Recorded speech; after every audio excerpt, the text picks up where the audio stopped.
Hi everyone! So it's been a week since I got back from camping and I have not done any sewing, and I never finished the skirt like I thought I would, because usually when I go camping and I don't bring anything, I have nothing to do. And this time I had everything to do and I barely had time to actually sew. So I'm going to finish the skirt and I'm going to do a thrift flip. um, so the thrift flip is going to be I did a what are they called? Like a randomizer, a wheel randomizer. So that gave me what I needed to do. I did that right before I had left for the camping trip. Not the camping trip. Right before I went to the thrift store. Um, and so it told me to do tank top. So that's kind of why I got this dress, so I can make it into a tank top because I really like the back. I'm not sure if I'm good. Oh, I'm gonna have to make the back the back. I was like, oh, I can make the back the front. It's got a back seam, so the back will stay the back. But I'm gonna make it a tank top. But I'm also gonna keep the bottom half of the skirt or the dress and make it into a skirt, so I get like a two-piece outfit. I'm not gonna sure what I'm gonna do with the sleeves. I might put them in my scrap pile that I'm collecting for making possibly a quilt or some sort of like quilted garment. I haven't decided yet. Um, so I'm going to show footage from before I left of making the pattern and talking about how I made the pattern a little bit better. And get into sewing the skirt, so footage of me sewing it while camping and then finishing it here. And then the thrift flip. So let's get into this video. So creating the pattern, I just took a pencil skirt pattern, the 744 from, I think it was McCall's or Butterick, and it's like a pencil skirt, sort of. It's a little big, but that's kind of what you want, is like a pencil skirt. The back is going to stay the same. The back's not going to change. The front, what I did was, because they are created on the fold, I took and I copied one side and then I flipped it over and I did the other side. Once I did that, then I took a rounded bit, so you can use a bowl or anything that you like the roundness of, and use that to copy the shape that you want. Once I did that, then I figured out for the placket, but I times two, sort of, maybe 2.5 or 3, 2.5 times what I wanted out from the side, and a little, of course, elongating it above and elongating it below. What I do not show is how to create the waistband. The waistband should be the whole thing, so from one edge all the way around to the other edge, as big as you want it. And I didn't do it very big because of the fact I didn't have a whole lot of fabric.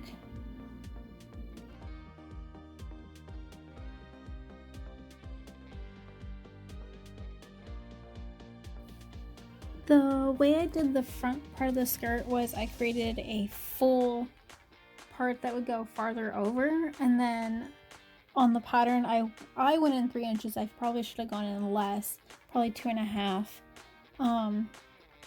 in, and followed that same curve of the outside line and folded it, and then cut out the second part that would go underneath the top part. So the top part would be bigger than the bottom part. The first thing that I sewed was the button placket, which was just sewing up the sides, right sides together.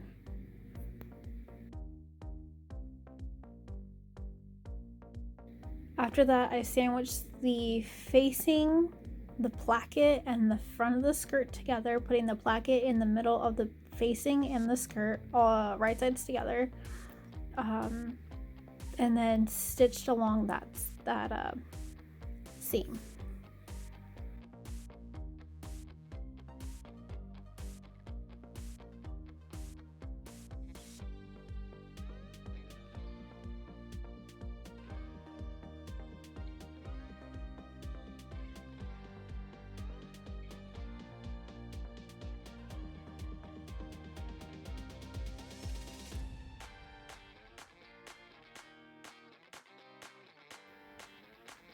Of course, ironing afterwards and doing any clipping. I did hand stitch the placket or the facing underneath with a herringbone stitch, I think, to get the facing to be invisible and not seen on the front with stitches.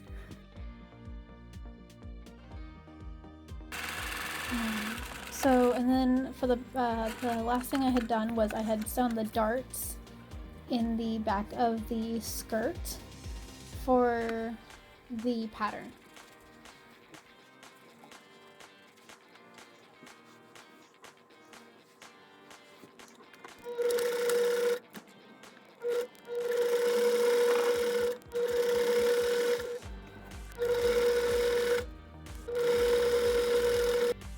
So I cut some strips of black polyester fabric, essentially a bed sheet, and I'm sewing it down along the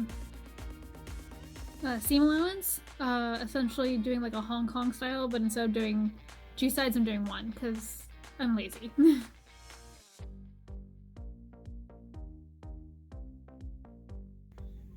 So I am sewing on the waistband real quick. The one thing that I will do is probably hand stitch it because I had to cut the waistband, the original waistband, in half to get it to be long enough to fit this because I didn't measure it right. I don't know what I was thinking. Yep.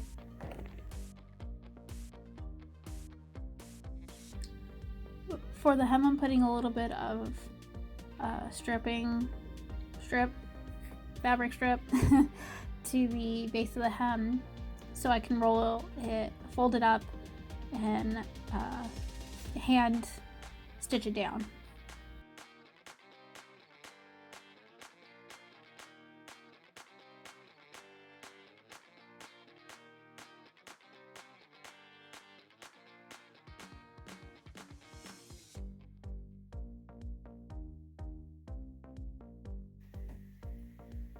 So here's some progress on the skirt. I don't have, I need to fray check the buttonholes before I can open them. I still need to also add the buttons, but I want to open the buttonholes before I actually do that. I could probably just stick the two here that I want.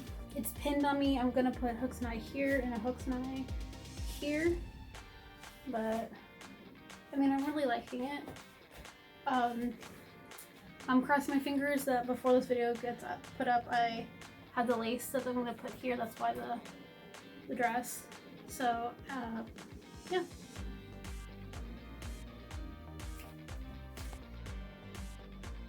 Taking fray check to the back side first of the buttonholes. I think I'm just supposed to do it on the where I stitched. Not quite sure. I'm gonna figure this out. And then once that dries, then I'll do the other side.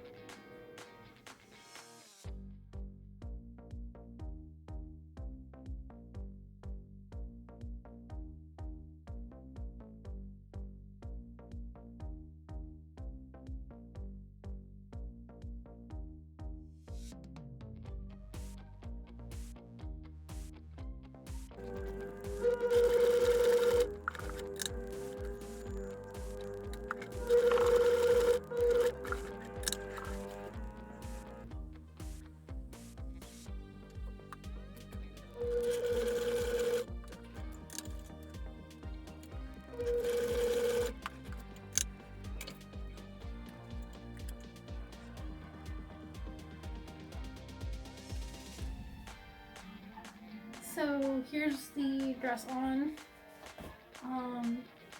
It's actually pretty long. It like hit right above my knee, so I can definitely make a skirt out of this without any problems. I'm probably going to pin, let's see if I can get one. I'm gonna probably cut from like here. So I'll probably, you know, cut across that way to create the tank top, so I can fold it over a little bit because I like my tank tops a little longer. But the skirt, like I said, it has enough length to cut it down here and then still have it covering. So let's get into cutting up the tank top from this dress and also cutting off these sleeves. So I'll probably do this first because I'm confident in this, not so confident in cutting cross straight without ruining it.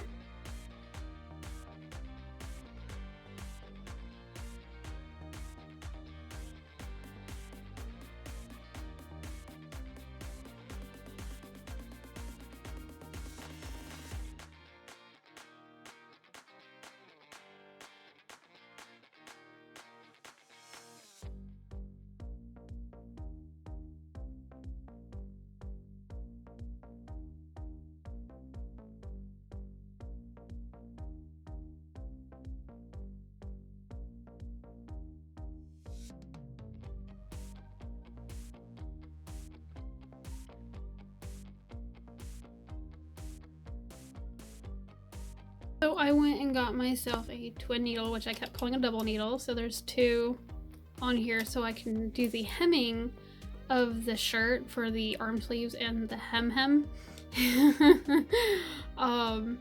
And so I got that. And if I remember correctly, I'm gonna have to do this one first, the left one, and then the right one. I will check that, but I'm sure that's what has to happen. And yeah. I might film this, I'm not sure.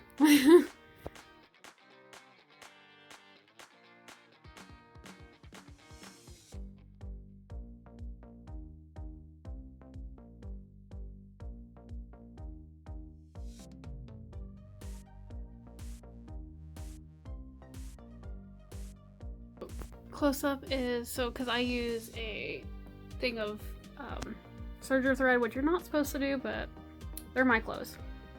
And then, oh, come on, focus. And then it goes down. Oh my goodness. I'm so sorry. It's not focusing.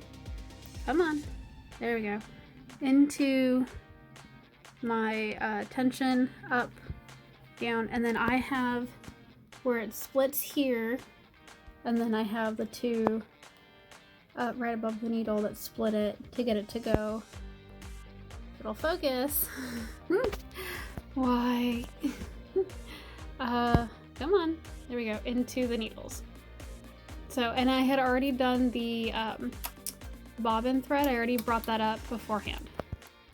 So this is a little different than what I'm used to. You're supposed to top stitch with this so you can get the zigzag underneath. So that's what I did. I made sure all my pins were on the outside so I can grab them while I'm stitching, and just stitched away, tried to keep the foot far enough away from the edge to try and make sure that I caught everything. Yeah, I mean, it's not perfect, but it's looks like, you know, stitched, you know, like how it normally would, so yay. So I have finished the tank top completely. I really like it. The skirt, let me pan down. So here's the skirt. I did order the lace. I ordered it from Etsy, but the store is based in China, so it's stuck in customs. And I don't know how long it's gonna be stuck in customs. So, but here's the skirt. It's a little, let me lift it. It is a little, I mean, it bubbles here because I didn't put the buttons perfect, so it is bubbling, but I mean, I don't mind it. So when I get the lace and I actually put it on, it'll be uploaded onto my Instagram. Okay, so skirt that I didn't finish while I was camping, and the dress that I turned into a tank top, only because I love the back. I mean, I love the back. I'll definitely wear this a lot because of the back. So there it is. If you liked this video, go ahead and give it a thumbs up. If you want to see more content from me, go ahead and hit subscribe. New people are always welcome to see me try and learn more sewing. So